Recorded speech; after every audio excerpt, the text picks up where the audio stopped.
Bismillahirrahmanirrahim. Alhamdulillahi rabbil alamin. Wassalatu wassalamu ala rasuli rabbil alamin. Nabiyyina wa habibina wa qudwatina Muhammad ibn Abdullah wa ala alihi wa sahbihi wa man sar ala nahjihi wa ihtada bihadihi wa istanna bisunnatihi ila yaumiddin. Amma ba'du. Muslimin dan muslimat, para pelajar, para jemaah sekalian, Assalamualaikum warahmatullahi wabarakatuh. Alhamdulillah, syukur kita kepada Allah Azza wa Jalla kerana pada pagi ini 17 hari bulan 2 2022 kita dapat teruskan pengajian kita dalam tafsir surah Az-Zumar. Surah Az-Zumar, surah yang ke-39, ayat yang ke-23. Surah 29, ayat juzuk yang ke-23. Ayat yang kita akan baca bermula ayat 11 sehingga ayat 16, insya-Allah. 11 hingga 16. Ayat ini menceritakan kepada kita Allah Subhanahu wa taala perintahkan Nabi sallallahu alaihi wasallam supaya menyampaikan kepada umatnya apa dia?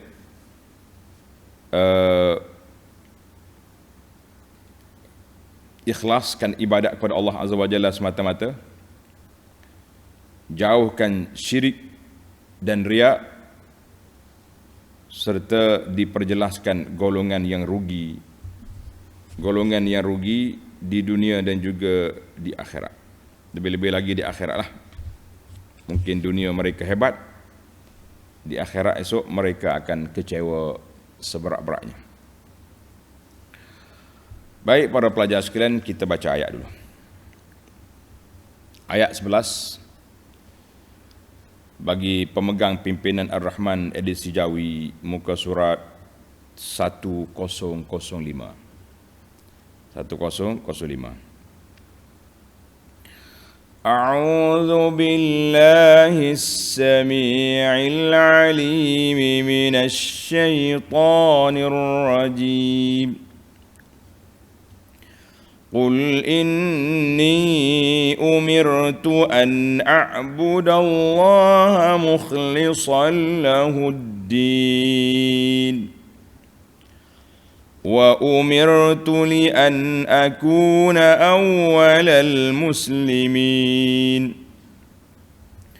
قل إني أخاف إن عصيت ربي عذاب يوم عظيم قل الله أعبد مخلصا له ديني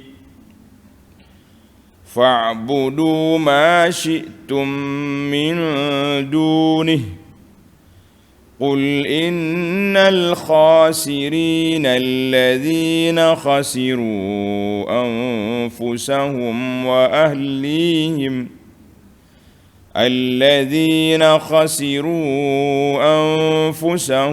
وأهليهم يوم القيامة ألا ذلك هو الخسران المبين لهم من فوقهم ظلل من النار ومن تحتهم ظلل ذلك يخوف الله به عباده يا عباد فاتقون.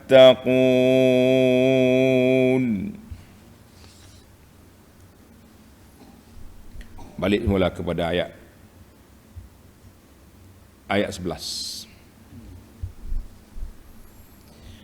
Qul inni umirtu an a'budallaha mukhlishan lahuddin. Katakanlah lagi wahai Muhammad sallallahu alaihi wasallam. Katakanlah lagi wahai Muhammad sallallahu alaihi wasallam, Allah perintahkan supaya Nabi sampaikan. Sesungguhnya aku diperintahkan supaya menyembah Allah dengan mengikhlaskan segala ibadah kepadanya.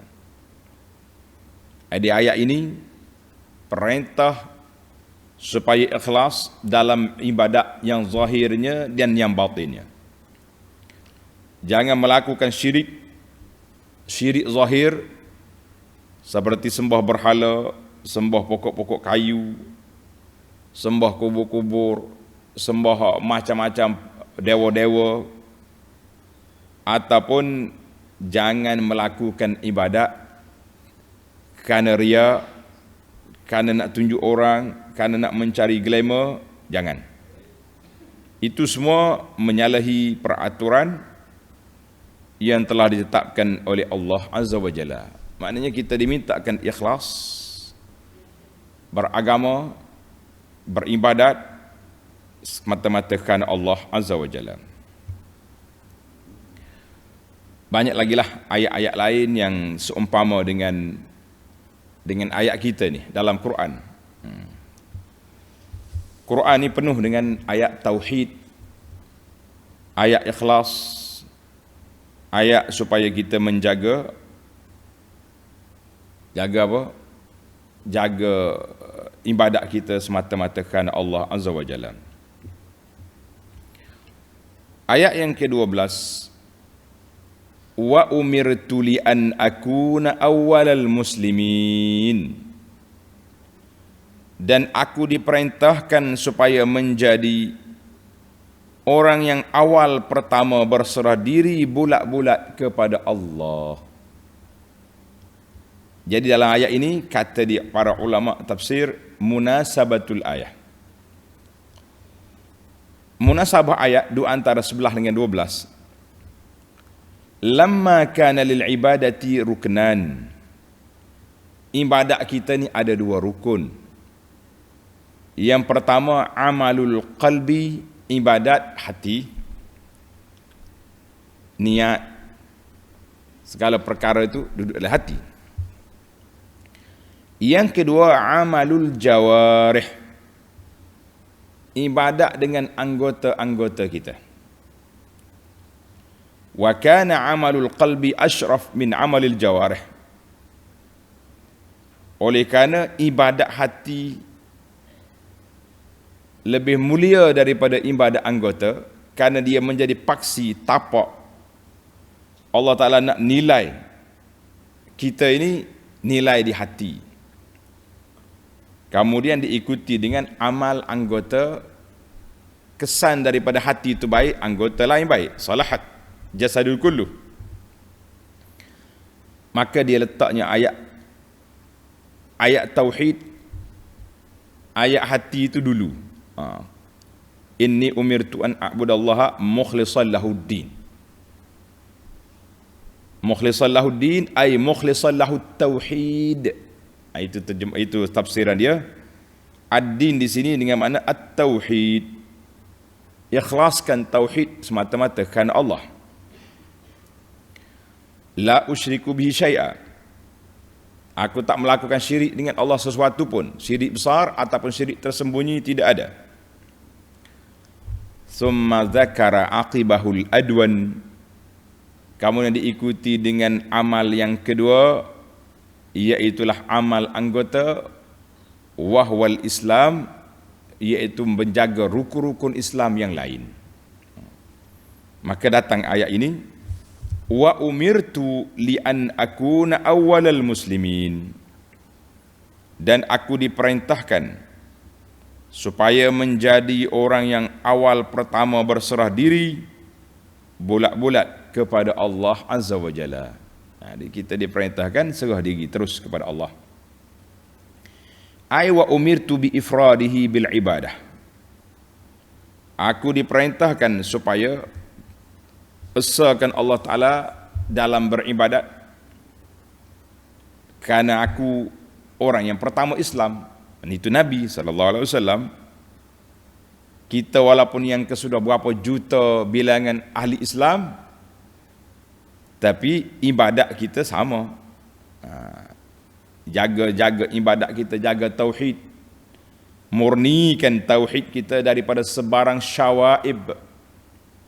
Syawaib ni maknanya sebarang perkara yang merusakkan, makhluk-makhluk perusak.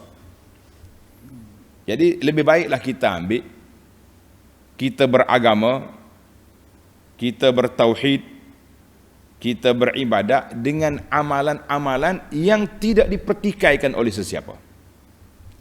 Kita panggil sepakat ulama, ittifaq ulama, ataupun ijma' ulama. Selamat. Tapi kalau kita pergi pilih ibadat-ibadat yang ada khilaf ulama, perbuatan ini ada khilaf, ada yang kata harus, ada yang kata haram, ada yang kata boleh, ada yang kata syirik, mana bantahan tu kuat.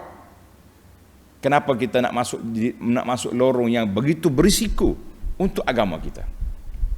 Sedangkan Allah perintah kita ni mukhlishan lahuddin. Kita kata kita nak berdoa terus kepada Allah Azza wa Jalla tanpa ada perantara. Itulah yang betul-betul ijma' ulama, sepakat ulama, tidak ada sebarang bantahan. Tetapi kalau kita ambil cara yang kedua ni, walaupun ada khilaf tapi bantahan tu kuat, maka berisikolah kita melalui jalan ini. Sebab dua-duanya kita tidak tahu. Berbeza dengan jalan raya, kita kata orang kata jangan ikut ni, ada lubang, ada cerung yang berbahaya, selikuh yang berbahaya, kita lalu juga. Saya nak cuba, kita selamat, kita tahu kita selamat. Tapi dalam masalah ibadat ni benda gaib. Macam mana kita nak mencuba-cuba? Bagaimana kita nak tahu? Jadi setiap perkara yang ada bantahan para ulama secara kuat, tinggalkan. Berdasarkan hadis Nabi SAW, da'ma yaribuka ila ma la yaribuk. Tinggalkan apa yang kamu ragu kepada apa yang kamu tak ragu. Jadi ibadat kita, amalan kita, makan minum kita yang tak ragunya banyak. Kenapa kita suka sangat pergi cari benda yang meragukan itu? Kenapa? Jadi dalam ayat ini Allah perintahkan Nabi SAW supaya ifradul ibadati lillahi azza wa jalla, dan jaga rukun-rukun Islam yang zahir yang lain. Jaga solat, puasa, zakat, haji, akhlak yang mulia, kena jaga. Kalau tidak kita rasa kita duduk dalam lorong yang begitu berisiko. Baik, kita pindah kepada ayat 13. Setelah Allah Ta'ala sebut tentang ikhlas, amal-amal kita mesti berdasarkan kepada Quran dengan sunnah. Carilah yang disepakati oleh ulama, jangan cari yang khilaf. Maka ada arahan itu berbentuk wajib, ada yang berbentuk sunat. Kita ni bukan semuanya rukun, bukan semuanya fardu, ada yang berbentuk fadilah, berbentuk sunat.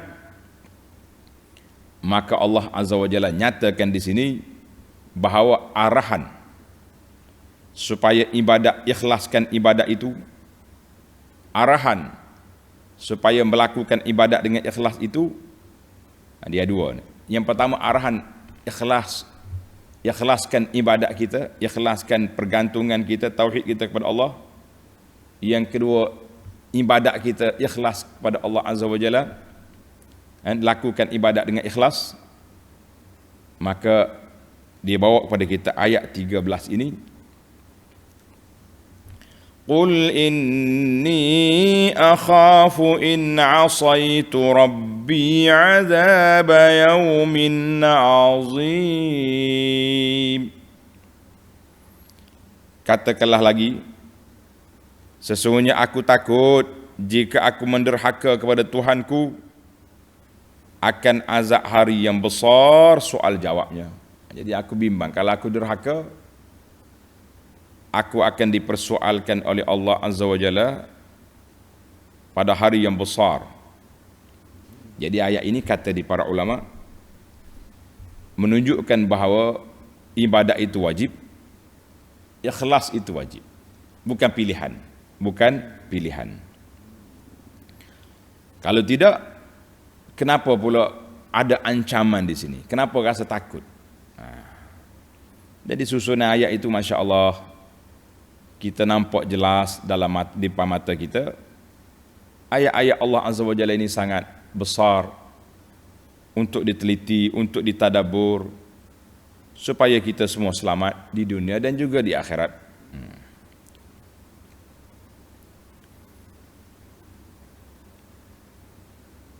Baik. Ayat 14. Qulillaha a'budu mukhlishan lahu dini. Qulillaha a'bud. Katakanlah lagi, wahai Muhammad sallallahu alaihi wasallam, ini dia panggil perisytiharan. Tadi kita buat, yang ini kita kena maklumkan, kena isytihar. Qulillah, katakan lagi, Allah jualah a'bud, yang aku sembah, mukhlishan lahu dini, dengan mengikhlaskan amalan agamaku kepadanya. Ikhlaskan amalan agamaku kepada Allah Azza wa Jalla.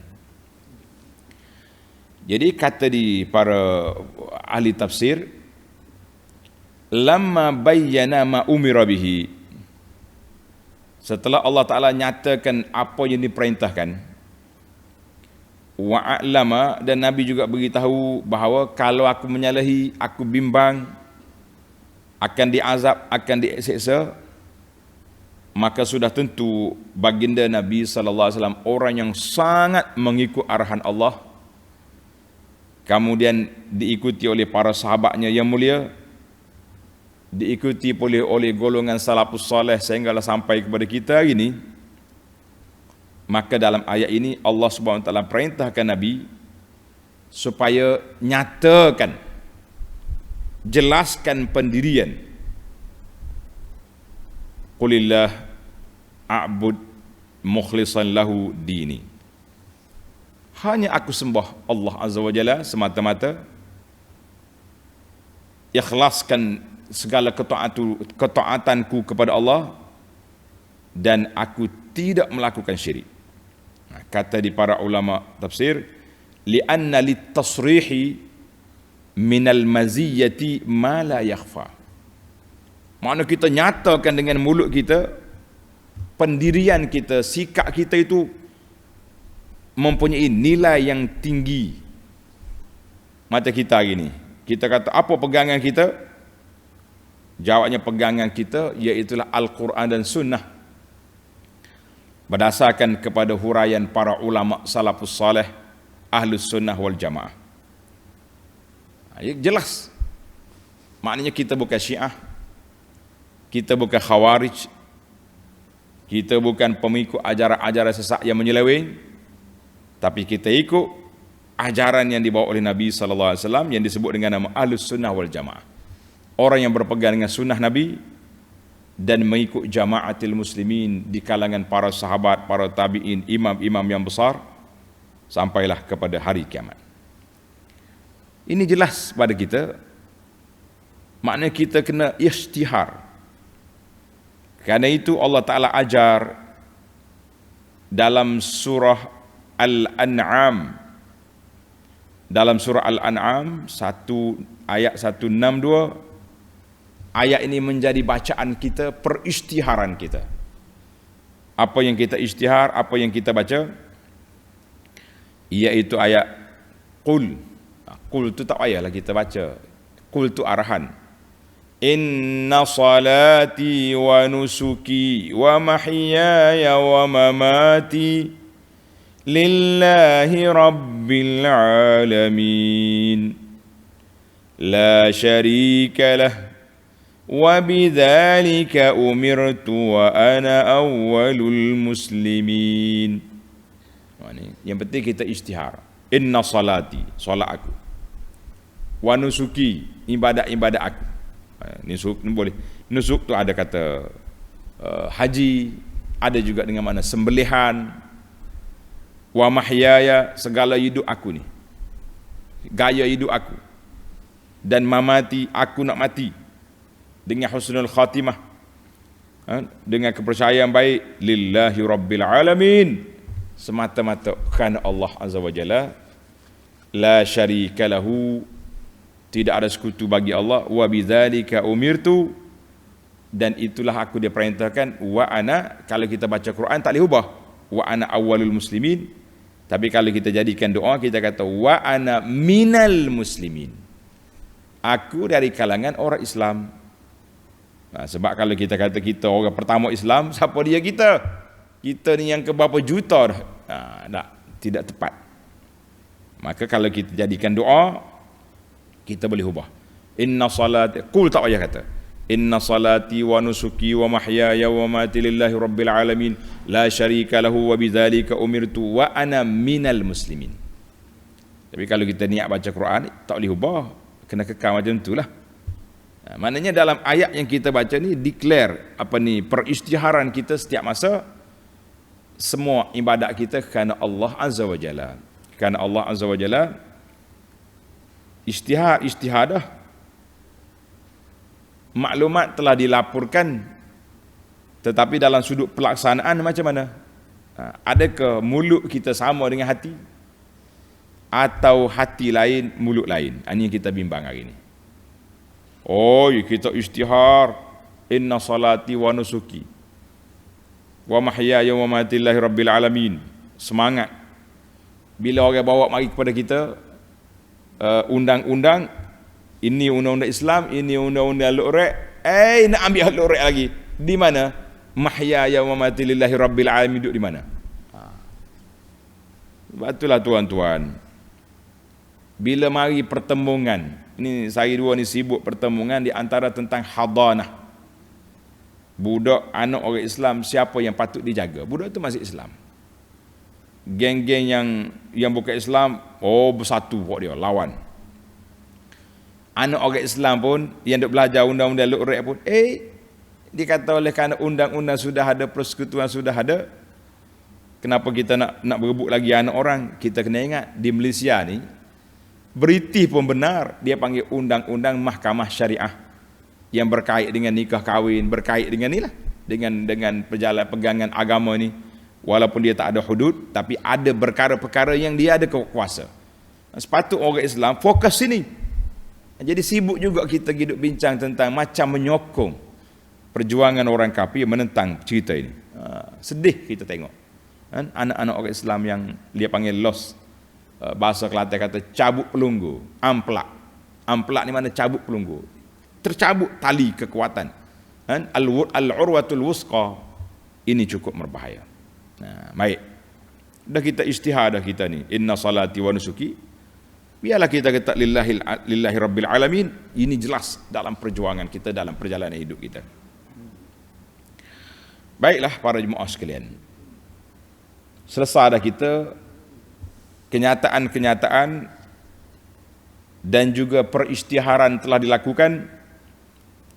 Maka mari pula ayat yang kedua ini Allah nak nyatakan, dan ayat yang seterusnya, ayat 15, Allah SWT nak ceritakan kepada kita tentang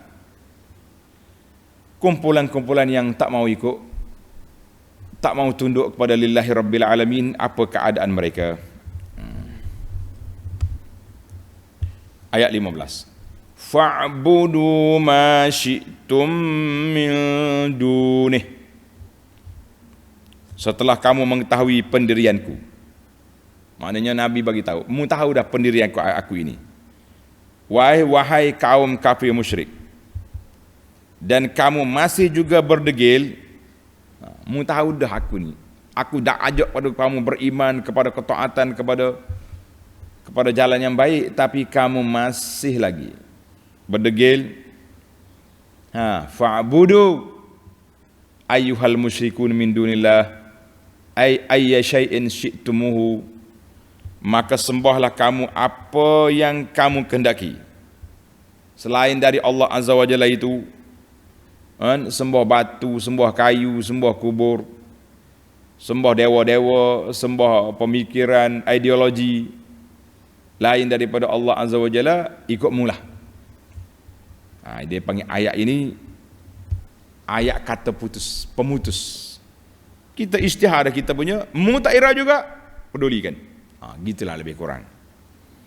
Sebagaimana dalam ayat surah Al-Kafirun. Al-Kafirun di akhir ayat Tuhan kata apa? Lakum dinukum waliyadin. Mu pegang mu, aku pegang aku. Mu jangan kacau aku dakwah kamu. Itu je. Dah dia tak hirau dah. Kalau kita habiskan masa pun, duk habiskan masa dengan orang yang tak hirau, orang yang tak peduli, habis masa lah kita duk tunggu situ. Baik kita teruskan perjalanan.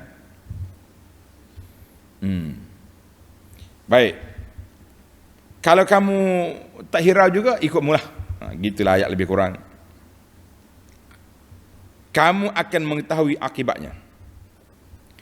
Qul innal khasirina alladhina khasiru anfusahum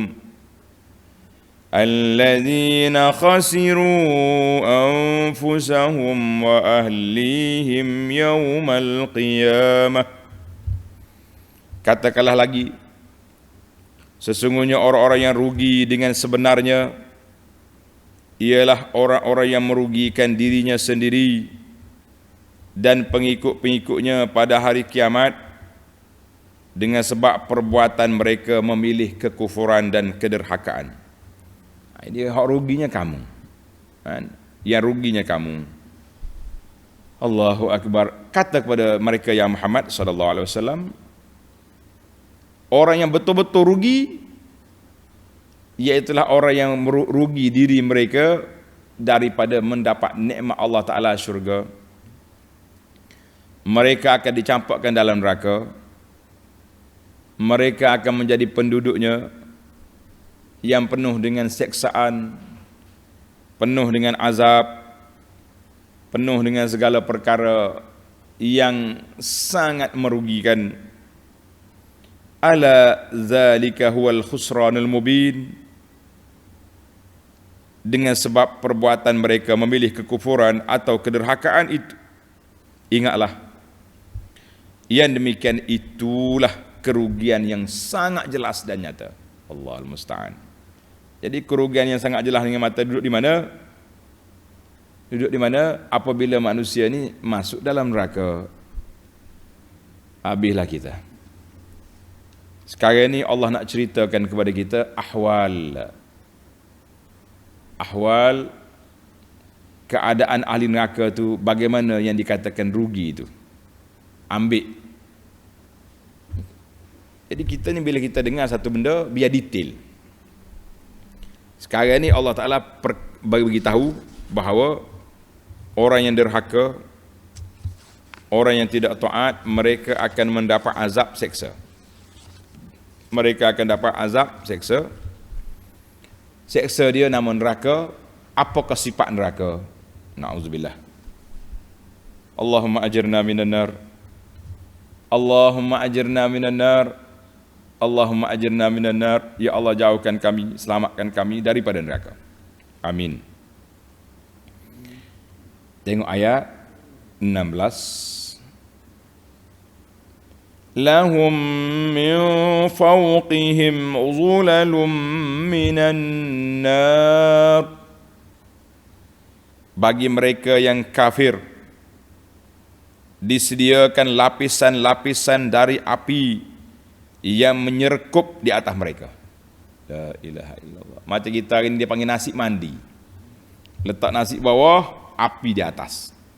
Bayangkan kukuh tu macam mana.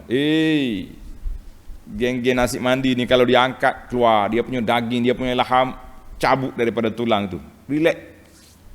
Ambil suap je. Maknanya kita bayanglah zaman kita ini kita panggil furun. Furun apa dia ni? Oven.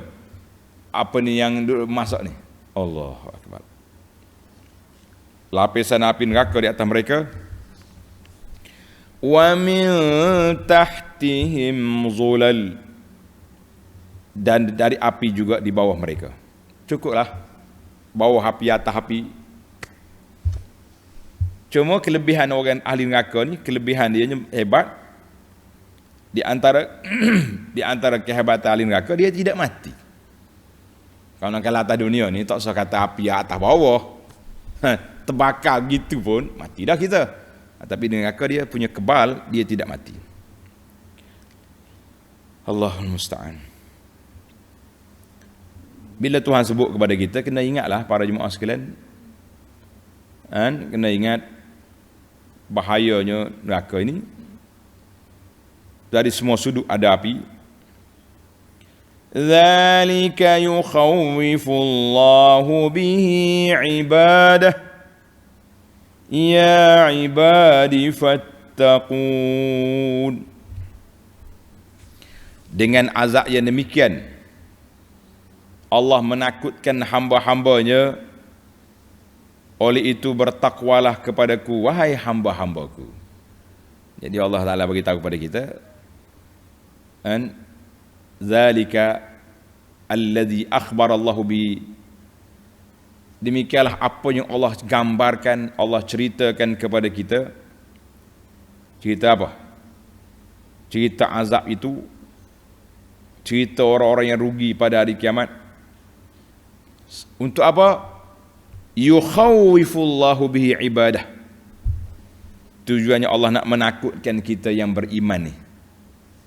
Mu orang yang beriman, kamu yang percaya, kamu yang yakin, jangan buat macam tak yakin. Jangan buat macam ingat baik-baik. Orang yang yakin jangan buat macam tak yakin. Orang yang tahu jangan buat macam tak tahu. Ini kita bimbang hari ini, kita yakin ada hari akhirat. Tapi ada kalanya kita buat-buat macam tak tahu. Dalilnya tak peduli juga dengan halal haram, rempuh masuk juga. Tak kuat juga kita beribadat. Allahul Musta'an. Maka Allah tutup ayat itu ni dengan panggilan yang cukup mesra. Ya ibadi fattaqun. Oleh itu, wahai hamba-hambaku, orang yang dengar kata, orang yang taat, fattaqullaha ya ibadallah, bertakwalah kamu kepadaku dengan bimtithali ma amar, dengan mengikuti apa yang diperintahkan, wajtina ma naha anhu wazajar, jauh segala apa yang dilarang, yang ditegah. Untuk apa? Lin najati min sakhatihi wa azabih, supaya kita selamat daripada azab, daripada kemurkaan Allah dan azab seksanya. Jadi jelaslah kepada kita para jemaah sekalian, setelah Allah Ta'ala seru, panggil, bagi tahu risiko-risiko yang akan dihadapi, maka Allah tutup ayat ini dengan panggilan yang cukup mesra. Ya ibadi fattaqun, wahai hamba-hambaku, bertakwalah kepadaku. Kalau mau cari yang lain pun tak selesai juga, cari yang lain pun tak sudah juga, kata orang. Nak gimana kita atas dunia ni? Dunia ni sempit je. Kita lari sana sini pun, di sana hujung, di sini hujung.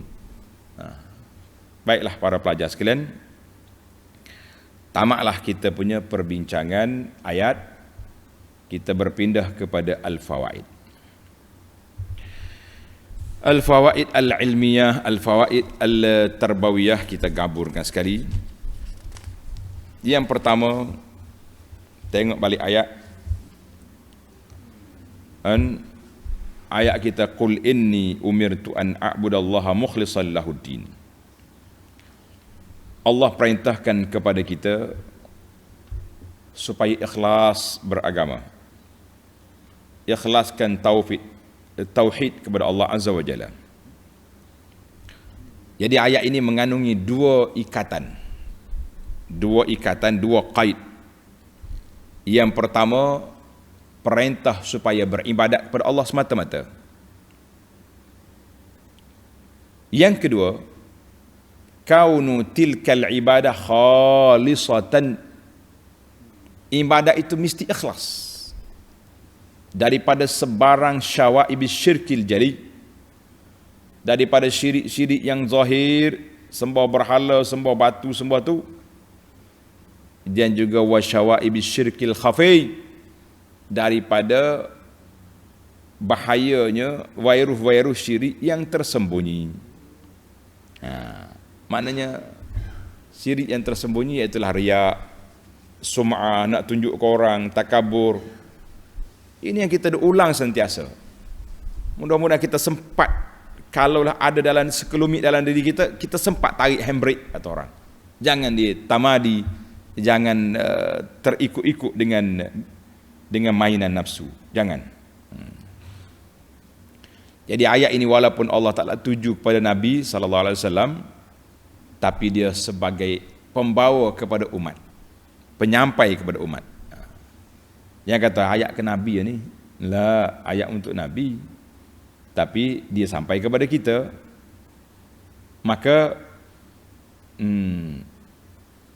oleh kerana Nabi sebagai pendakwah, penyeru, tentulah dia orang yang pertama.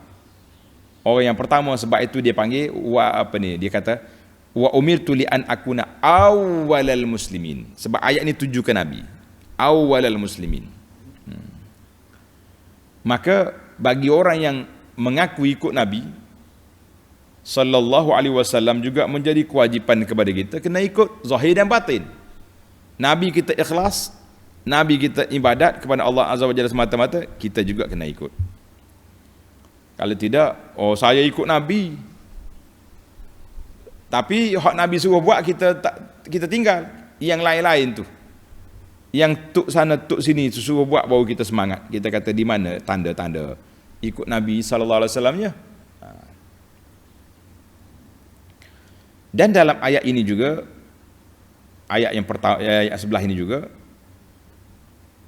Allah Subhanahu wa taala minta, setelah Nabi diberitahu kepada Nabi, aku diperintahkan, kemudian Nabi juga diperintahkan supaya mengisytiharkan dalam ayat 14. Qulillaha a'bud mukhlishan lahu dini.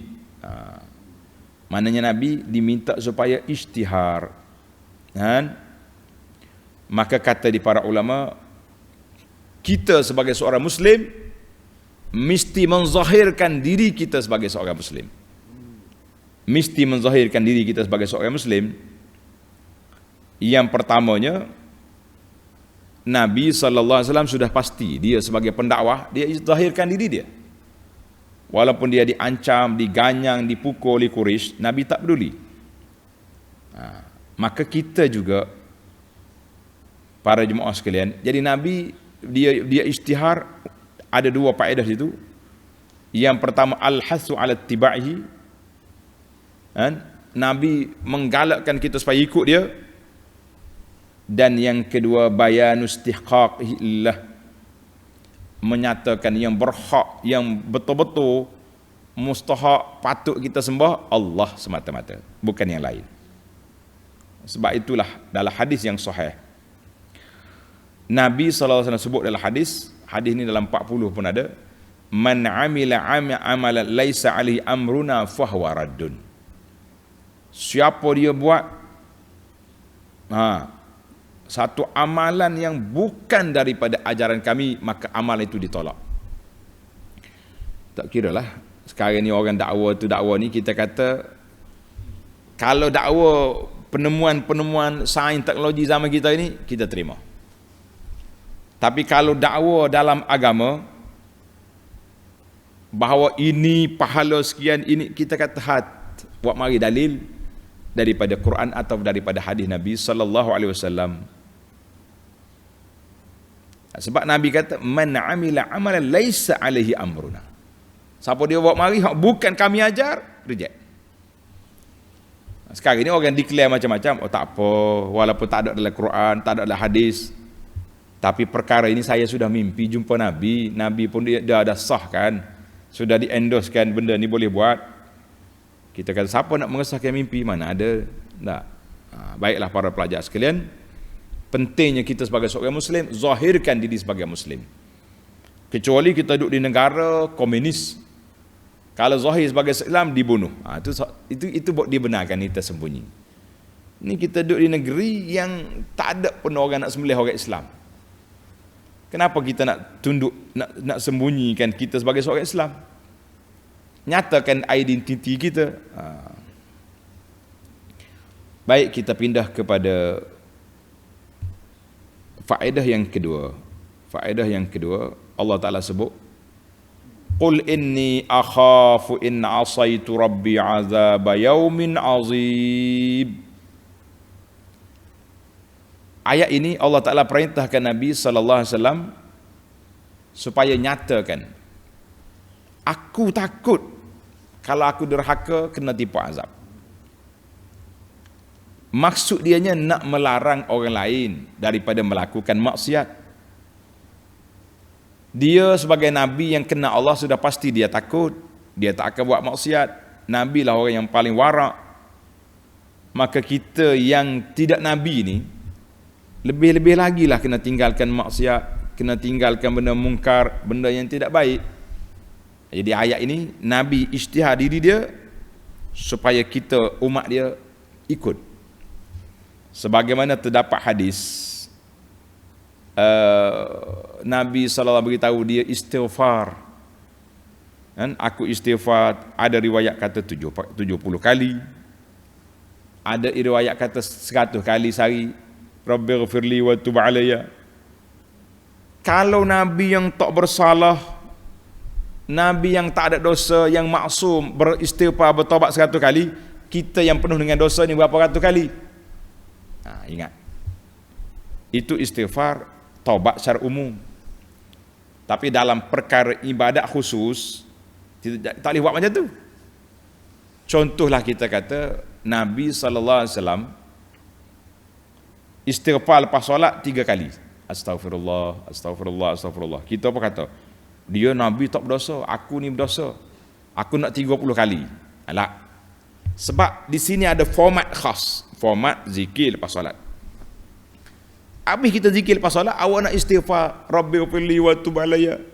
Ya Allah, ampunkan dosaku, maaflah kesalahanku, taubat, terimalah taubat aku. 100 kali, 200 kali dipersilakan. Maknanya ayat ini mengajar kepada kita tentang Nabi SAW. Baik. Allahu Akbar. Nabi kata, aku takut pada azab. Dalam ayat ini juga Allah sebut yaum azim. Hari aku diperintahkan, ulama usul kata zahirul amri lil wujub. Ini zahirnya bila diperintahkan atau dilarang, maka itu arahan itu wajib.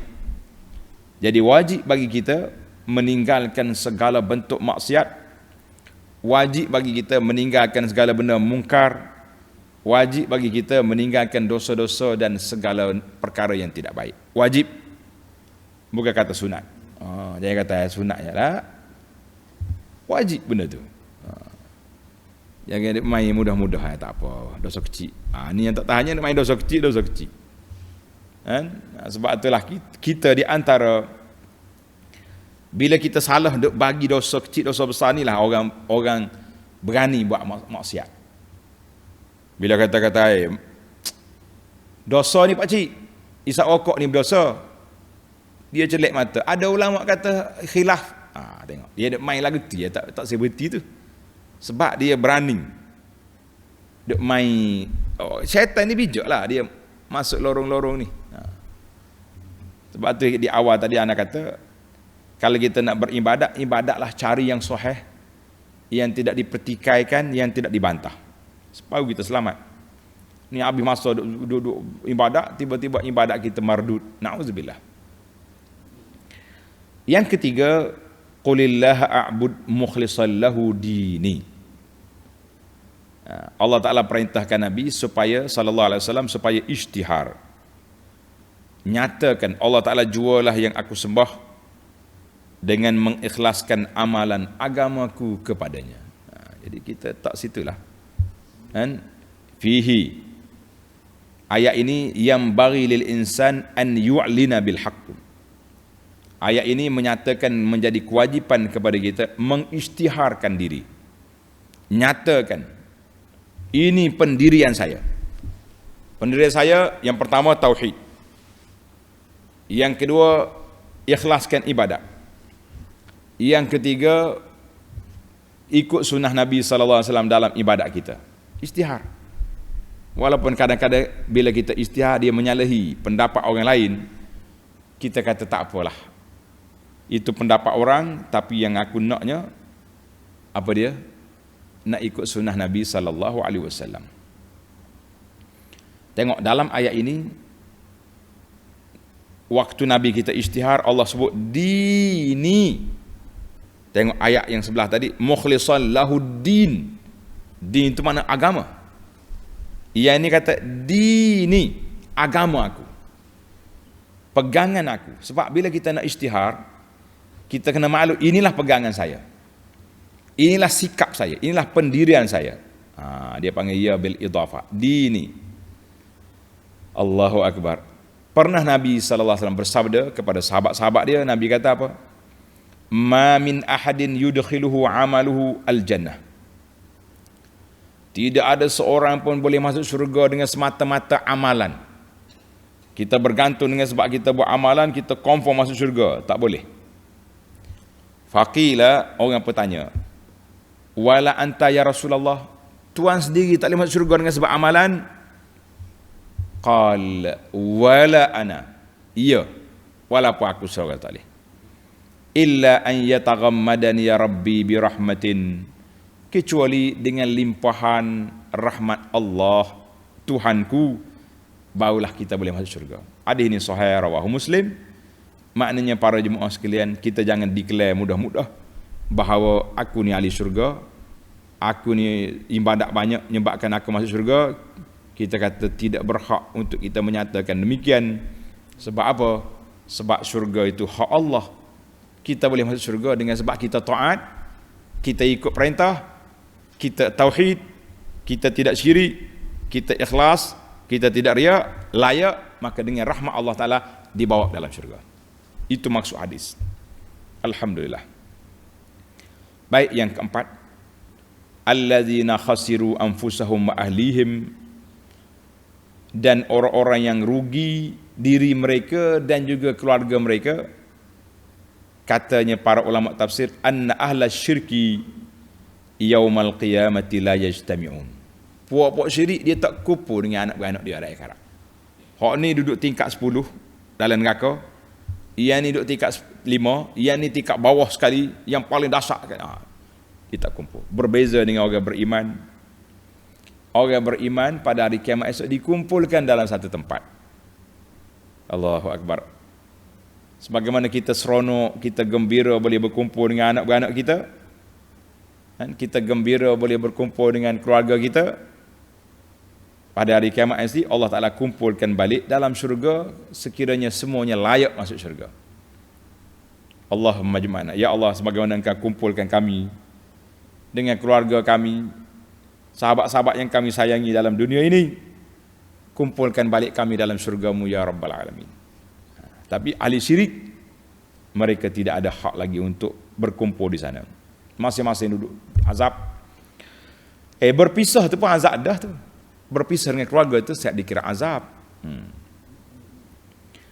Maka Allah Ta'ala sebut mereka tidak berkumpul, mereka duduk dalam keadaan yang begitu dahsyat, begitu dahsyat. Na'udzubillah.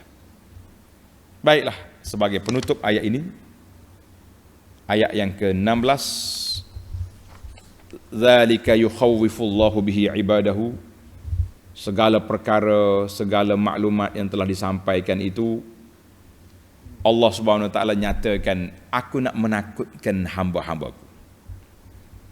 Yang bagi lil insan, sepatutnya kita manusia yang setiap detik dan saat ini berjalan untuk bertemu dengan Allah Azza wa Jalla, sentiasalah duduk dalam keadaan cemas, takut, gerun, bimbang dengan azab Allah Azza wa Jalla. Yang kita kadang-kadang kita bimbang yang sangat-sangat bila kita memikir ke di saat kematian. Itu yang paling kita bimbang. Saat nazab. Adakah pada waktu itu kita boleh mengucap la ilaha illallah? Kita mati dengan husnul khatimah, ataupun kelu lidah daripada menyebut nama Allah. Siapa bimbang, siapa rasa cemas, siapa takut, waktu hidup ni sentiasalah, waktu sihat ni sentiasalah sebut nama Allah. Subhanallah, alhamdulillah, wala ilaha illallah, wallahu akbar. Inilah di bibir mulut kita. Sebagaimana kata di para ulama, menyebut nama Allah rahmat, sebut hal orang azab, bala. Ni kita suka sebut nama orang. Orang tu, orang ni, orang tu, orang ni. Tapi nama Allah Ta'ala terlupa nak sebut. Kan? Maka ayat ini Allah SWT menakutkan hamba-hamba dia dengan dalil-dalil yang sudah jelas nyata. Marilah kita rasa takut, letak ketakutan kepada Allah Azza wa Jalla. Sentiasa berdoa, ya muqallibal qulub tsabbit qalbi ala dini. Allahumma inni a'udzubika minal hauri ba'dal kaur. Dalam risalah istiqamah yang kita dah bagi pada tuan-tuan tu, ada doa-doa ni. Ambillah doa, berdoalah sentiasa. Ini tajuk kita istiqamah. Dalam istiqamah, dalam risalah istiqamah, tuan-tuan ada doa tadi, ya muqallibal qulub tsabbit qalbi ala dinik, dan Allahumma inni a'udzubika minal hauri ba'dal kaur. Ya Allah, aku minta supaya tetap atas agamamu, hidup dengan mati, dan aku minta berlindunganmu daripada berpaling tadah. Waktu muda-muda sihat ni ibadat, bila dah tua sakit tak mau ibadat. Nauzubillah. Marilah kita sentiasa berdoa semoga kita selamat di dunia dan selamat di akhirat. Amin ya rabbal alamin. Tamatlah perbincangan kita untuk siri ini. InsyaAllah kita sambung lagi ayat 17 dalam siri yang akan datang. Subhanakallahumma wa bihamdika asyhadu an la ilaha illa anta astaghfiruka wa atubu ilaik. Wa sallallahu ala nabiyyina Muhammad wa ala alihi wa sahbihi ajma'in walhamdulillahi rabbil alamin. Wassalamualaikum warahmatullahi wabarakatuh.